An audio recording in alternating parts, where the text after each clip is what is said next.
In this video, I'm gonna show you how to get fans without actually posting, so you can even be getting fans when you're on the toilet, when you're on your downtime, on your lunch break, and most importantly, this can start getting you those very, very much needed fans when you're starting posting your content and it's not doing well yet.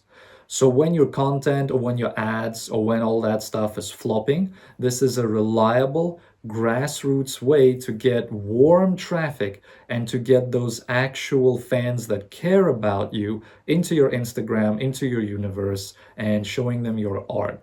This is an awesome strategy. It's been very popular back in 2015, 2016, and it's actually completely forgotten about. So nobody has talked about this for years. And if you're newer to music, say you're only doing it for like 3, 4, 5 years, there's every chance you haven't seen this yet. Specifically, we're gonna go through why reach does not equal relationships, and this strategy is about relationship farming. The fan journey matters more than virality, which is true. Going viral is fucking awesome, but having a dedicated hardcore fan is just worth more.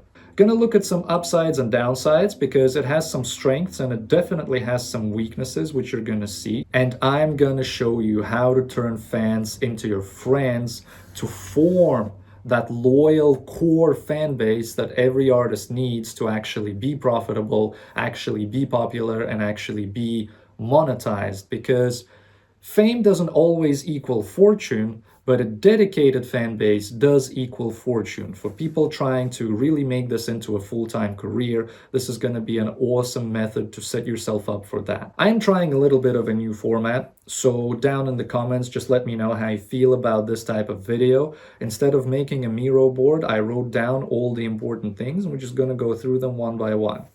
But basically, in today's digital music landscape, artists are taught to chase numbers, views, followers, impressions. Like virality itself is the goal and kind of the holy grail of everything an artist wants, which is not true. But reach, by definition, is simply the total amount of people who put eyes on your content, which is why reach itself isn't as valuable as engaged reach, which we're going to talk about more in a second. So reach measures visibility, but it does not measure your impact as an artist. And in marketing, this is something called a top funnel metric. Useful for awareness, but empty without depth. And this strategy is all about depth. So social media platforms are built to reward visibility, but actually, back in the day, social media used to be something else. Social media used to be about being social, connecting with people. It used to be social media. Now it's kind of more like Netflix, but back in the day, it actually used to be more about people, which is what I'm about to bring back now with this strategy. So reach doesn't equal influence, and reach doesn't equal community. 10,000 passive followers who scroll past your music are way less valuable than 100 people who feel genuinely connected to your journey. And what truly matters is not how many people see you, but how many of the people who see you actually stay with you. This is where understanding the customer journey, or in the artist's case, the fan journey, is very, very important. Every fan moves through 5 key stages. They go from awareness to interest, to conversion, to retention, to advocacy. And most artists stop at the first step, they stop at awareness. Nobody really knows how to convert people who saw you into listeners, into fans, into buyers of merch, and all the good stuff like that, which is what we're fixing. The most effective growth strategies in music, they actually skip the awareness lottery. You skip the step of, is this reel gonna do well or not? Is this gonna go viral or not? Who cares? They actually move straight to deeper stages such as retention and advocacy. Retention means that fans return because they like you and they trust you. And advocacy means they promote your music because they believe in you. These are the fans who will buy tickets, they will buy your merch, they will actually show up to your events. They're the actually important fans because they also convert other people into listeners. Imagine if you got 100 of these people and they each brought in 10 new people, they showed it to 10 friends. That's fucking awesome. That's all the work being done for you while you sleep. In business terms, focusing on relationships rather than reach shifts your marketing from transactional to relational. It's no longer about how far your message travels, but how deeply it lands.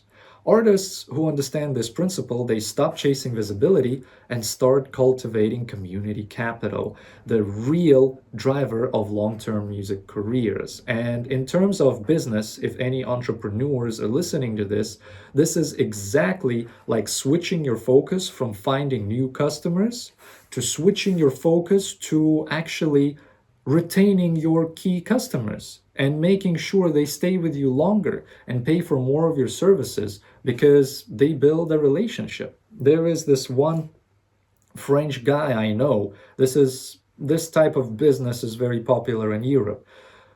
He orders services from the son of a grandpa that his grandpa used to order services from. So if he needs to get his roof done, he goes and calls up the person who is the grandson of the guy whose fucking grandpa used to do it.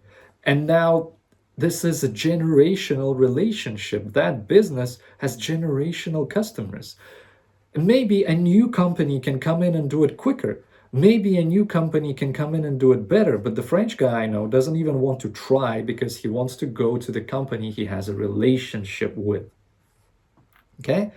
By the way, these key concepts we're establishing now so you understand exactly why they work and why this is important. And at the very, very end, I will do a quick demonstration of how to actually do it and what buttons to press. At its core, the approach is simple. You find artists in your lane who are bigger than you. They have already gathered the audience you want. If they sound similar to you, their audience is likely also going to enjoy your music. It's just natural. Then, once you find their profiles, you go into their followers and you engage with their followers, you engage with their community. You leave thoughtful comments, not garbage emojis. You actually think about what to say. You actually relate to the person you're about to talk to. You reply to their stories. You join authentic conversations on their posts. And over time, those fans begin to recognize your name. You stop being another artist in their Reels feed trying to like serve them and sell them their music, and you start slowly becoming an internet buddy that they know and they talk to, and they start becoming your friend. I'm using my old phone because I'm recording on my new phone. And let's take a look at my artist profile, and let's take a look at somebody who is similar to me in my niche.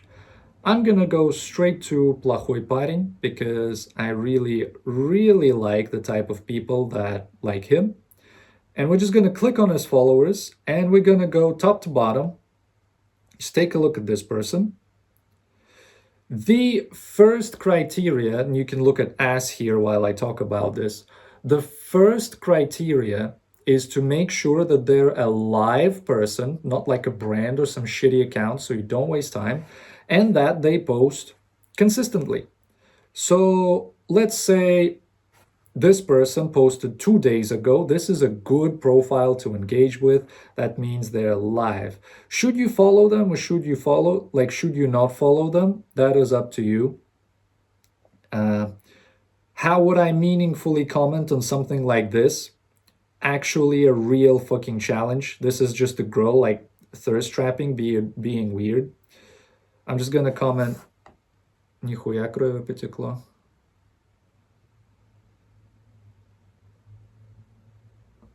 Right, that was a joke about her period blood. You can see a little bit under the toilet, there's like a bloody stain. This is gonna be a bit of a challenge because you have to be at least a little bit thoughtful and relate to the picture that the person just posted. Now you can also look at their stories and DM them in their stories. A chick like this will never read her DMs. She probably has like an OnlyFans and she only chats there. But let's see the next person. This looks like a dude, looks like another musician. Did he post a long time ago? 13th of October, not long ago. I'm just gonna like it. And I'm gonna say, he said, nobody understands me. I'm gonna say, nobody understands ever. Whether you follow these people or not is not critical or anything. It's just like that, up to you. What about this guy? 2 days ago, posted pretty recently. I'm just gonna like it. I'm not gonna say anything. I don't know what to say. This is nothing. This is a terrible profile. Ignore these profiles. Ignore these profiles. Does not matter. Ignore. Skip. Skip. Skip. Skip. So we were lucky at the start. Now it's getting kind of terrible. Skip. Skip private profiles. Don't bother with private profiles. Does not matter. For this guy, I get kind of vampire vibes, and he's saying Playboy Cardi Magnolia. I'm just gonna say vampire.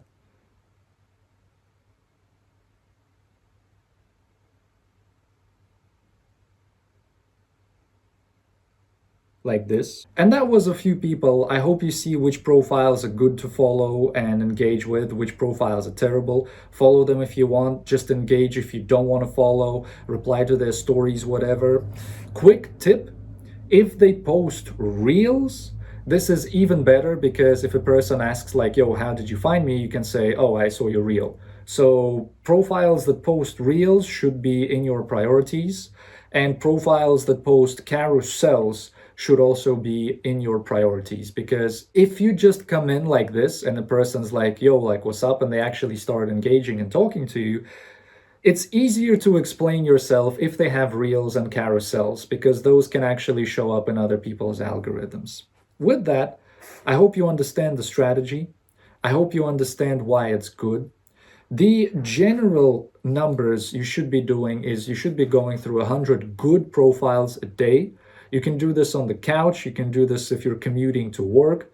You can do this if you're on the toilet. You can do this if you're just chilling out, if you have a few minutes, if you're waiting for somebody, you're waiting for your bus. Just whip out your phone, engage with a few people. Doesn't matter. 100 a day, 100 quality good engagements every day will get you to 10,000 good quality fans in a year, provided that your branding, your positioning, and your actual music are good too. With that, if you like this video and you need help branding, I'll just plug this one more time. You should hit the link in the description. Join the WAP community. All this branding, all this aesthetic positioning, market research stuff, you can do it in there. So if you feel like you've been lacking direction and you want to go bigger than you are right now, go join the link below. I'll help you out. And if you liked watching this video, you will probably enjoy watching this video next.